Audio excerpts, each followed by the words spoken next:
A few months back I covered the top 10 best looking Kickstarter games that sadly never got funded, and due to the popularity of that video I've decided to do the video that pretty much every other person in the comments section suggested I do next. Failed Kickstarters that did get funded.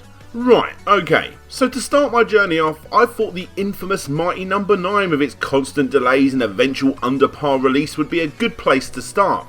But oh no, compared to what I talk about on this list, that game can pretty much be rivaled with Mega Man 2 in regards to quality. Mainly because, well, it actually got released. You see, pretty much everything on this list not only exceeded the funding needed to make the project a reality, but actually took the combined total of $709,486 from 14,773 backers. Yes, I did the math. And well, they either never finished the game, went bankrupt, or just disappeared, running away with the money, leaving all those backers empty-handed. So join me as we look at 5 video game Kickstarters that didn't deliver, which will hopefully demonstrate why you should never pledge more than you're willing to lose. Welcome to Slope's Game Room.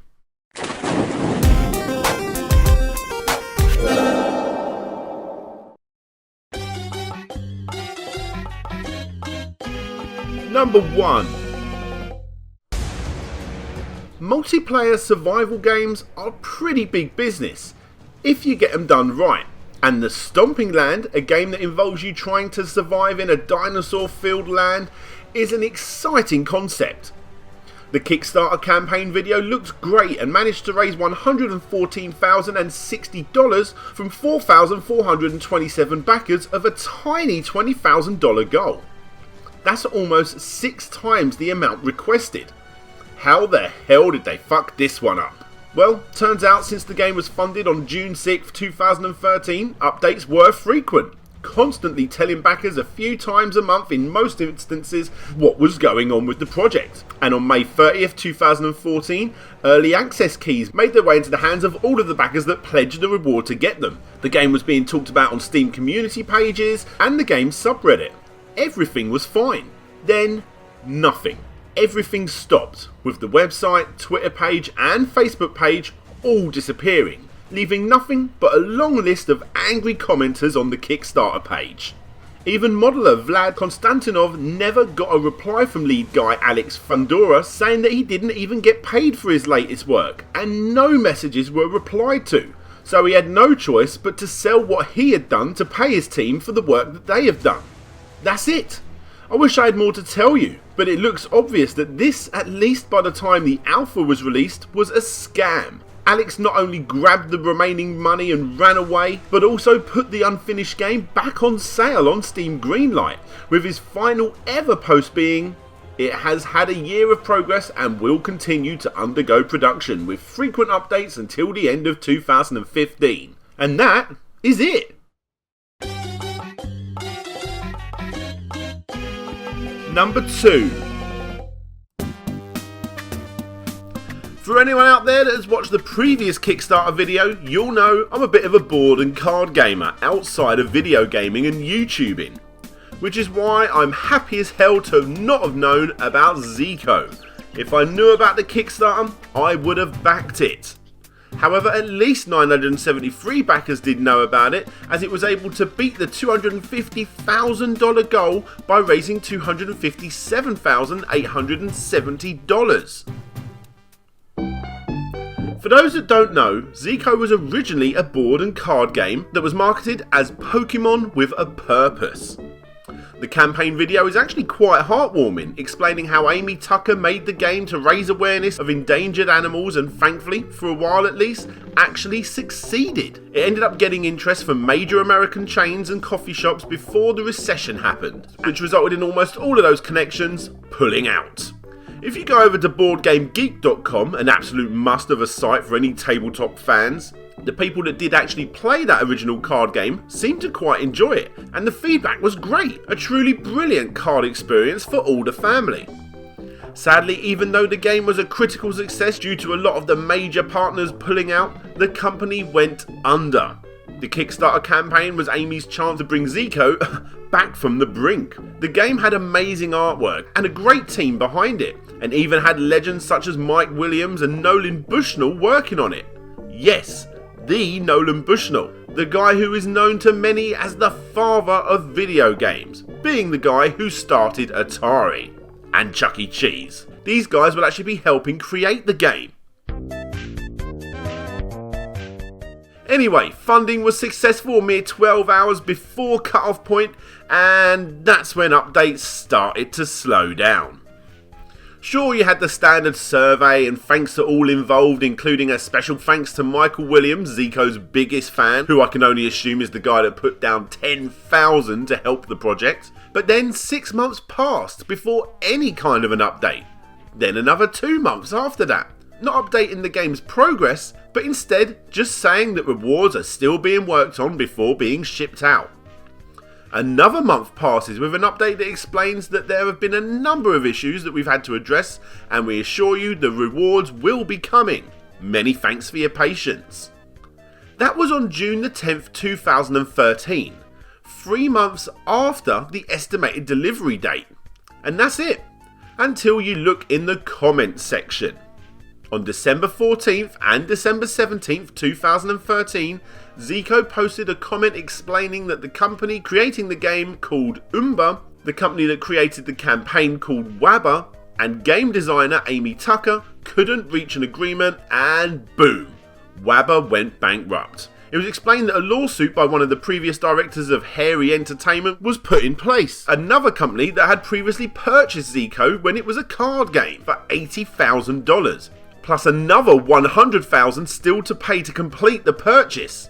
And no one knows, apart from the people making the game, where the rest of the money went. But don't feel bad. According to the game's creator, that $257,870 actually came from friends and family of the members of their company. And the number of Zico players able to willingly support the project was actually less than 40 people. So let me get this straight. You managed to get at least 933 family and friends to back a project that less than 40 people were interested in? If that is true, which it surely can't be, that's one member of the family that's definitely getting knocked off the Christmas list. Number 3. The fall of Nemesis Clash of the Kaijin, or KCO1 as it was thankfully abbreviated, is the final word in giant monster battle games. It takes the core team and technology from Pipeworks' Atari Godzilla fighting games and merges them with the design input and creative output of our amazing fans. Yep, sign me up.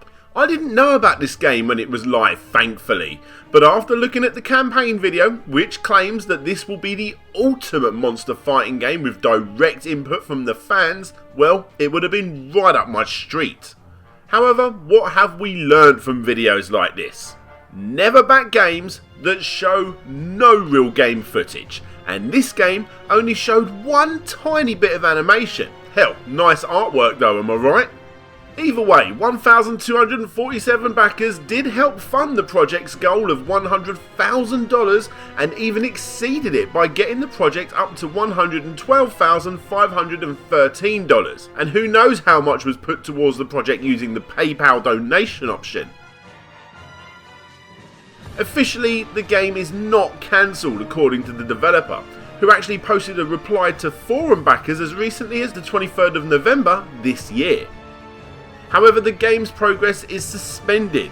That means the company is no longer actively doing development on the game. Apparently money was not the issue, but instead it was the unexpected death of environment artist Ron Claiborne that halted what was several months of good development on the game up to this point. And sadly it started a ripple of team members not being able to work with an environment artist and no longer are able to work on the project whatsoever. Money was not an issue, and in this instance at least, the main developer, Simon Strange, still responds to the odd comment on the Kickstarter page, and on his Sunstone Game Forum page too. One of the sadder stories on this list, that in my opinion, is doubtful to ever see a proper release. Here's to you Sunstone Games, let's hope you actually do get to continue working on the game, And here's to the 5 backers who pledged $250 apiece, the 50 backers who pledged $500 apiece, and the 2 backers who pledged $5,000 apiece. Ouch.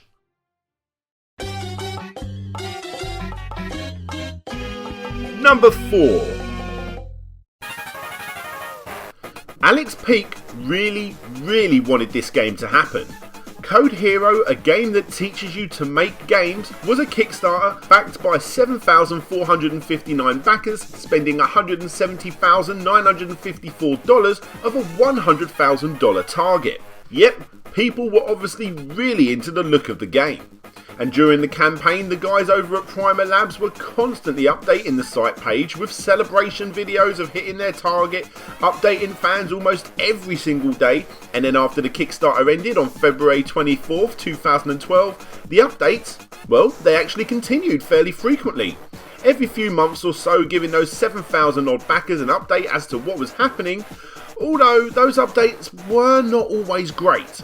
Just like practically every Kickstarter going, it got delayed from its expected February 2014 release date several times over.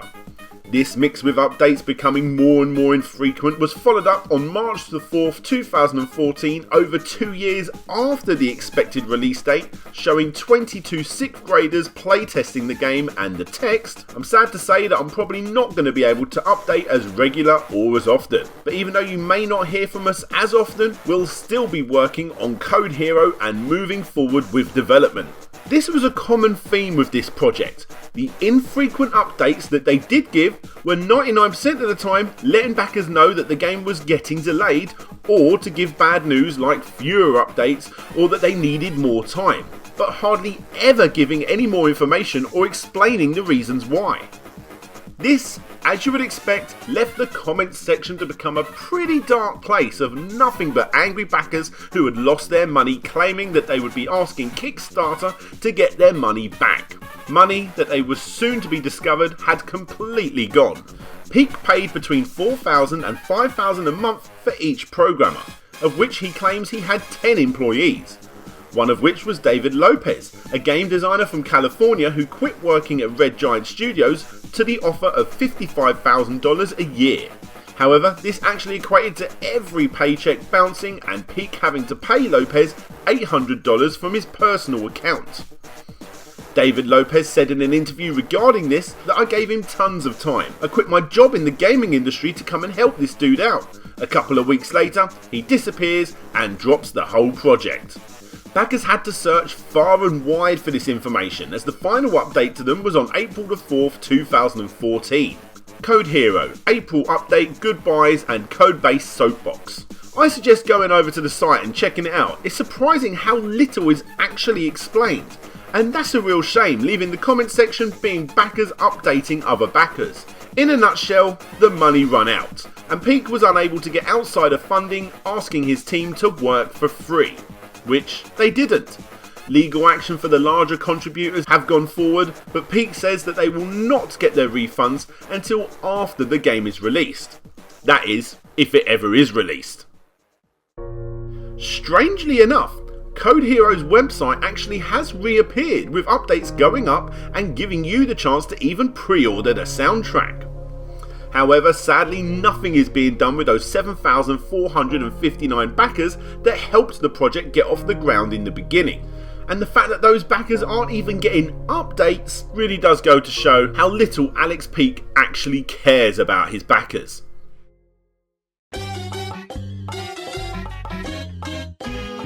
Number 5. This game actually asked for the least. Ironically titled Greedmonger. Disappointing 667 people by taking $90,132 of a $30,000 goal. But that's not all. Including the PayPal donations, they apparently exceeded over $100,000. Who the hell knows exactly how many people and how much was wasted on this project? Well, Jason Appleton probably knows. Hi everyone, this is Jason Appleton, producer and lead designer of Greedmonger. The game was a 3D, free-to-play sandbox MMORPG with a focus on crafting, economics and politics in a world where you can literally do whatever you want. Sounds good, right? Well, I'm sure if you're into that sort of thing it is. Plus it's probably good for all of those backers that were looking to get land in the game as part of high rewards in an attempt to sell that land for real money when the game eventually came out. Ah, good old flippers. He who dares wins. You see, the biggest problem here, and one to keep in mind the most, is that this is not a typical small indie platformer. It's not an RPG, it's not a puzzle game. It's an MMORPG. Probably the most expensive and hardest games to ever make. And Electric Crow, a company that has never released a single game to date with limited funds, was the company that was behind it. However, limited funds technically shouldn't be an issue because after the Kickstarter finished and the shitstorm that was Greedmonger started to unfold, Jason actually stated in a video clearing his name that he is in fact a credible guy to take on a project like this. And that he already had enough money to make a server farm even if the Kickstarter failed. Yep, money was not a problem to Jason, as he was probably the biggest entrepreneur I'd ever seen. Just looking down the guy's personal Facebook shows him doing more jobs than all of his backers combined. There's his web design work, his mortgage consultancy work, club promoting, voiceover work, DJ competitions, jiu-jitsu competitions, and his very own marketing SEO company. Yep, Jason is not ashamed to get his hands dirty. So one and done is if we are with a couple, then once it happens once, that's it. It's not going to happen again. Looking at it, you'd think he's the sort of guy to very much get the job done. Well, except for finishing Greedmonger, that is. After scrolling back for a couple of years, I couldn't find anything related to the game whatsoever. Now, that's enough about Jason. James Proctor, the lead programmer, wasn't any better. And in the Unity forums, Unity being the game engine that they were going to be using to make the game, he was starting new projects every 5 minutes, none of which ever got completed. As much as James thought he was probably the world's greatest coder, he was far, far from it. Greedmonger was an MMORPG with hardly anything made from scratch, and instead the majority of that Kickstarter money was going on store-bought, already made assets to literally just paste into James's bare-bone world. Eventually a build of the game was shown 3 years after the Kickstarter campaign ended, and as expected, it was awful. Problems continued when James quit after 3 years of being on the project and went on to explain how working with Jason was abysmal. Apparently the deal was that he would not be getting paid until completion, and then he would be getting a cut of the profits. Because of this, James played the sympathy card, explaining that he couldn't continue to afford the long hours spent on the game and tried to leave on at least one occasion beforehand, but couldn't do so because he was being threatened to be sued by Jason if he did. Keep in mind, no contract was signed between the two and all they had was their Skype conversations. Now the story gets even stranger when you find out that James was actually disabled with depression and couldn't leave his house. The depression was so severe that he would get panic attacks if he saw large crowds. And this was how he was able to get by making the game on absolutely no salary at all. He was getting disability allowance, meaning that $100,000 at least spent on the game was going on other people's hard work, buying off the shelf Unity assets, and the creation of the game was being funded by the taxpayer. Anyway, like I said, James, the sole developer of the game, quit. Jason left the project, presumably taking the remaining Kickstarter money with him, and now he's gone silent. Not even going by Kickstarter's own rules of explaining where the money actually went. And what we have left is a lot of pissed off backers with nothing to show for the crazy amount of money that was spent on the project. The website's gone, and almost all talk of the game, other than the understandably upset backers in the comments section of the campaign, has become non-existent. That is other than a random update from James from time to time, who still has a quick go on building the game in between other projects, adding even more Unity store-bought assets and, let's face it, never ever being able to finish it. Hey there guys, whether you're watching this on Larry Bundy Jr.'s channel or My Slopes Game Room channel, thanks very much for watching. Click the links on the screen or in the description to check out either of our channels and Patreon pages. But for now, that's it from me. This is DJ Slopes signing out, and hopefully I'll see you all next time.